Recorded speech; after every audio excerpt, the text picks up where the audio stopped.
Welcome to Psych with Sigmund, where we delve into the fascinating world of psychology to explore the complexities of the human mind.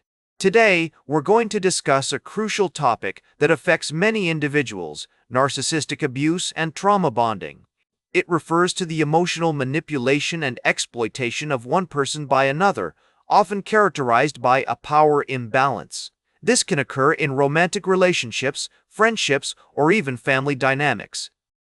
The abuser typically exhibits narcissistic traits such as grandiosity, lack of empathy, and a need for control. Trauma bonding, on the other hand, is the phenomenon where individuals develop strong emotional bonds with their abusers, despite being subjected to abuse.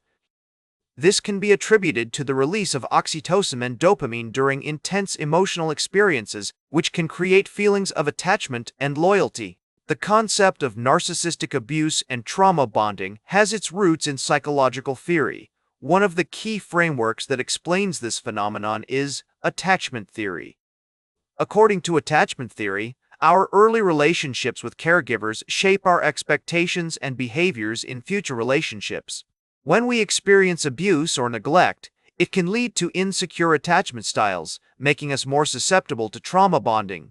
Another crucial aspect is the role of emotional regulation. Individuals who have experienced trauma may struggle with regulating their emotions, leading them to seek comfort and validation from their abusers. This can create a vicious cycle where the victim becomes increasingly dependent on the abuser for emotional support.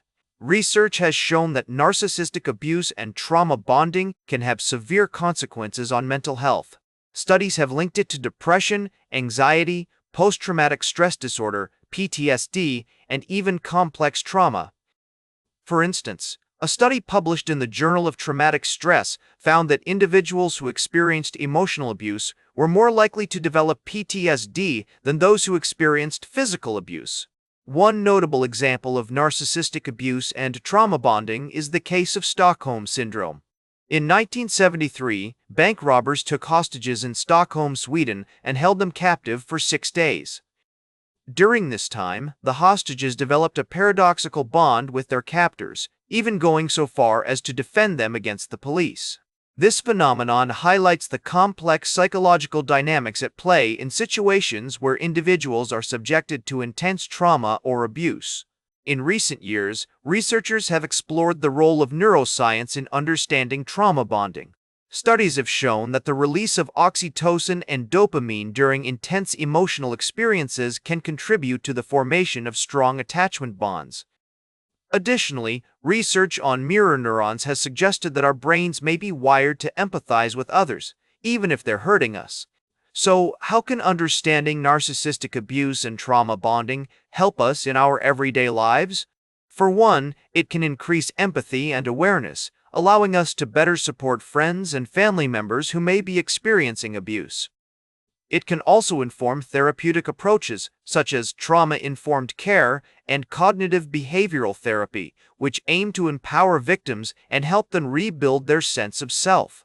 In my experience working with clients, I've seen firsthand the devastating impact of narcissistic abuse on a person's mental health and relationships. However, I've also witnessed the incredible resilience and strength that can emerge when individuals receive the right support and guidance.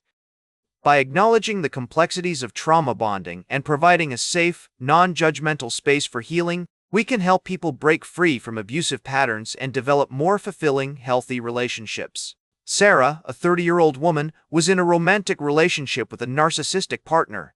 She experienced emotional abuse, gaslighting, and manipulation, which led to feelings of anxiety, depression, and low self-esteem. However, with the help of therapy and support groups, Sarah began to recognize the signs of narcissistic abuse and developed strategies to cope with her emotions. She eventually left the relationship and started rebuilding her sense of self. As we explore the complexities of narcissistic abuse and trauma bonding, it's essential to acknowledge the limitations of our current understanding. While research has made significant progress in recent years, there is still much to be learned about the underlying mechanisms and effective interventions.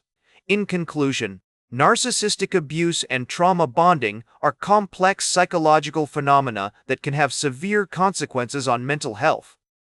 By understanding the theoretical background, research findings, and real-world applications of this concept, we can increase empathy and awareness, ultimately helping individuals break free from abusive patterns and develop more fulfilling relationships. As we wrap up today's episode, I want to leave you with a thought-provoking reflection. Recognizing the signs of narcissistic abuse and trauma bonding is the first step towards healing and empowerment. By acknowledging the complexities of these phenomena, we can take control of our lives and create healthier, more positive relationships. Remember to like, share, and subscribe, and until next time, may your ego find balance between pleasure and reality.